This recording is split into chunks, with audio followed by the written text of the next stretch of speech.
It's the Real Estate Podcast, brought to you by ANZ Home Loans for financial well-beings. Hey, welcome back to another episode of the Real Estate Breakfast, your knowledge of property information as we do it 7 days a week, including right across the weekend. If you are busy with property negotiations and maybe going to an open home today, good luck with all of that. The auctions are still fizzing at this time of the year, so if you're going to an auction, good luck with that as well. It is a Sunday, December the 15th. Yes, getting extremely close now. And if you didn't catch up on the news on Friday, the Reserve Bank of Australia has not ruled out the possibility of raising interest rates for 2025. A lot of people have sort of taken that and run with it, but I just look at it for what it's worth. It's $1 each way. It's $1 each way, isn't it? The RBA is just signalling the obvious. They don't know what's going to happen in 2025. We don't know what's going to happen in 2025. There's going to be things that we're not going to be able to forecast or predict. But what a great line that is from the RBA to just say, well, we haven't ruled out the possibility of raising interest rates. And that's probably all you need to think about as far as that's concerned. Coming up next, we'll have a look at some of those key interviews that we have done over the last 7 days. Every week, unravel the real estate market to empower your real estate knowledge. We've got one of the most unaffordable housing markets in the world. You have a look at the, based on the metrics of, income to cost of servicing and purchasing, servicing a loan and purchasing a home here in Australia. Sydney sits at second in the world for least affordable. And Melbourne, despite the recent movements in terms of median prices, sits at 7th in the world. So getting into the marketplace is incredibly difficult. It's incredibly expensive. And as long as the interest rates have stayed at this level, it's made people question whether or not they're capable of and willing to enter into the housing market, whether that is as an owner-occupier or an investor.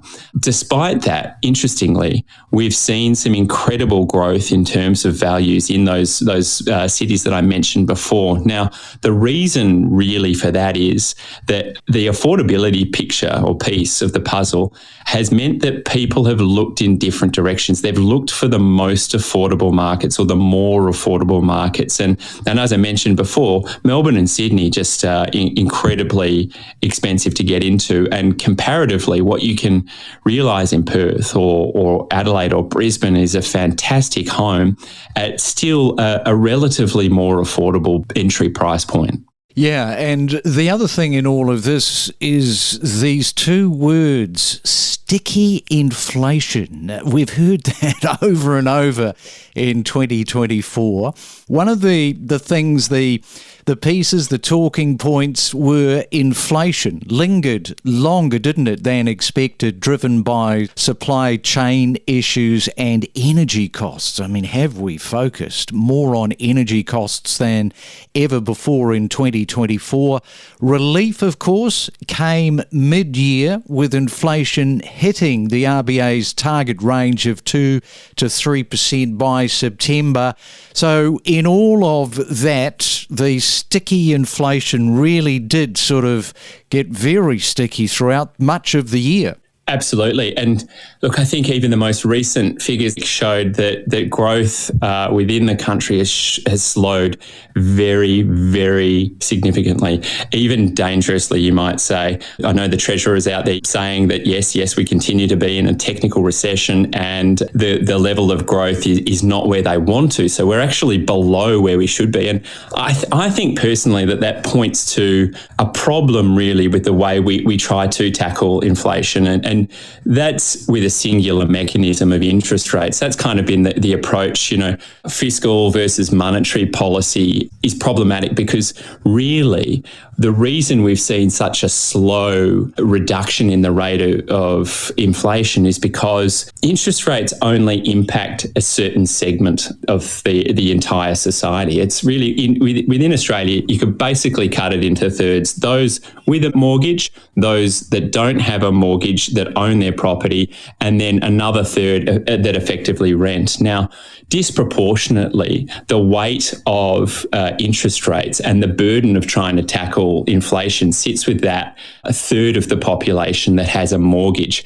That trickles down into the renting segment of the population as well, who really, one of the most significant underlying factors in inflation has been the increase in rents. So renters across Australia have really done some heavy lifting in that regard. You can argue about the monetary versus fiscal and the efficacy of better sort of policy around that could have tackled it. But the product is now that we're looking at a recessionary context that we're in, and the RBA, I think, the clock is ticking on whether or not they're going to potentially mismanage this situation as well, if they haven't already.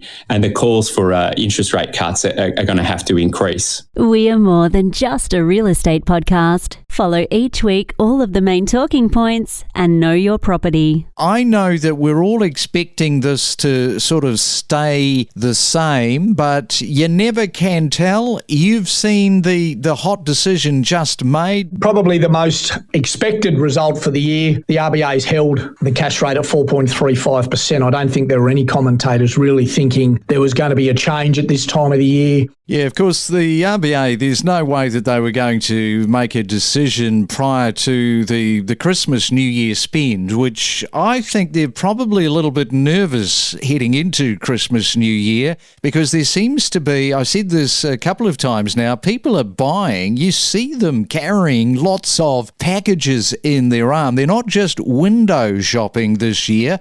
So I think that retail spend could be quite a number. We had the recent Black Friday sales here. There was a cider sale here, and retail was quite buoyant through that time. I don't think there was any way there was going to be any change. I think we're still 5 or 6 or 7 months off even a cut. Have you had anybody that have said to you, look, Dominic, I want something that's kind of like a Downton Abbey? Yes, I do, but they're quite rare. The very grand ones, like your 30, 40-room houses. The problem is sometimes they do come on the market, but they come with, they might come with 1, 2, 5,000 acres, which prohibits the person that wants the house. That's the problem. Whereas most people that want the house, they're really after your 20, 50 acre gardens or allotments. Yes, I do have people that want the grand house, and I've had people that waited 3, 4, 5 years to get the right property, and if they've got the patience, I will find them one. In Downton Abbey, they've got the pulley, the strings where they ring the bell, and there's a central area where those bells go off. Are there any properties in Australia that have got that sort of system? Yeah, the servants' bells. I do come into historic houses where they're very intact, and things like servants' bells are still there. You don't see a lot of it, but, there are very intact original houses that I walk into. What about the romancing of the whole idea? Like somebody has this notion in their mind, oh, this would be so grand, so romantic, they've sort of run away with the idea. Then they meet Dominic, and Dominic says, yes, well, this property is going to require this, and this. They haven't really sort of thought that far down the track. They're more sort of thinking about, how wonderful this would be, perhaps without the cost associated with it. Yeah, true. I'm a restorer of historic country houses. My wife and I are.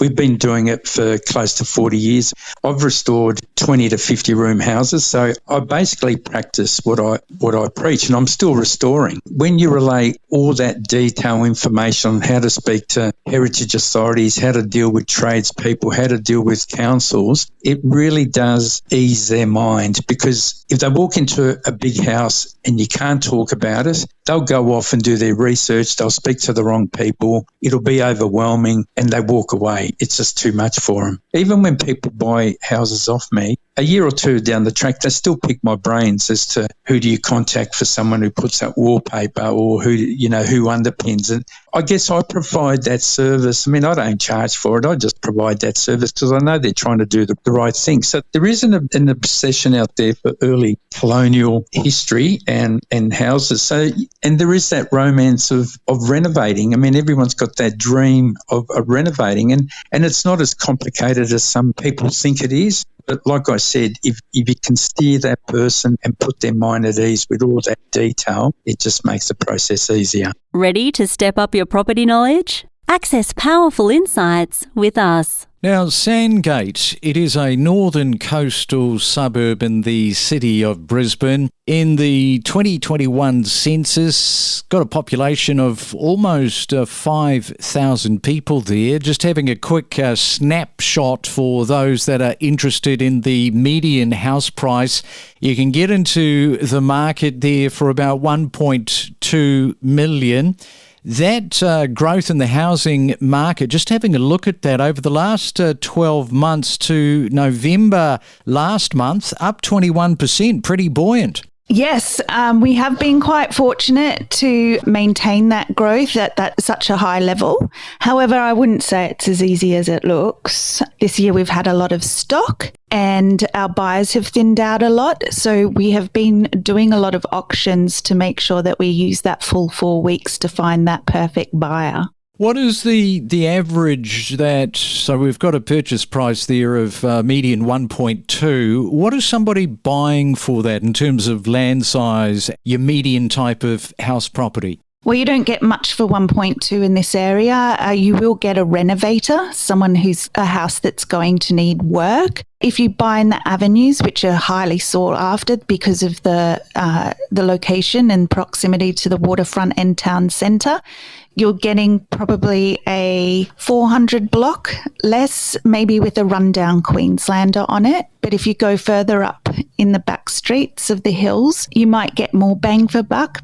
And what about the median unit price? We should look at that. It is revealing, see, that's pretty healthy, isn't it? 745 grand, and the growth over the last 12 months, 29.7%, almost 30%. That's pretty reasonable. Well, it sounds very impressive, and I would say that's because we don't have many units. We're highly Res A, like our area is Res A, and our unit population, like our dwellings, are very few and far between. So they always produce good numbers, and we have a big disconnect between our elite units. Like I sold one this year for 1.256. That's the highest unit sale in the area. It's a 3-bedroom, 2-bathroom unit. And then you have our 6-packs that is selling for about 600. So let's just come back to the state election, because buyer confidence is down at a time you were saying that at this time of the season, normally it's a lot more buoyant, and you were saying that the confidence is down as a result of the state election. It always has, and it's always been something in history that my father had always said, any election has an impact on the housing market. Anything in terms of the 2024 year that really stands out as a highlight there in your market? The highlight would be the confidence in buyers buying at auction. Traditionally, pre-COVID, we didn't do a lot of auctions. Now, majority of my sales are through auction campaigns, and that's helping us manage days on market to be less and making sure that we're not overpricing houses, because there has been a lot of seller confidence in trying to overprice their houses and not meeting the market since 2022. So it's really brought buyer and sellers together to achieve a handsome result. We connect you to the best real estate information across Australia. The Real Estate Podcast.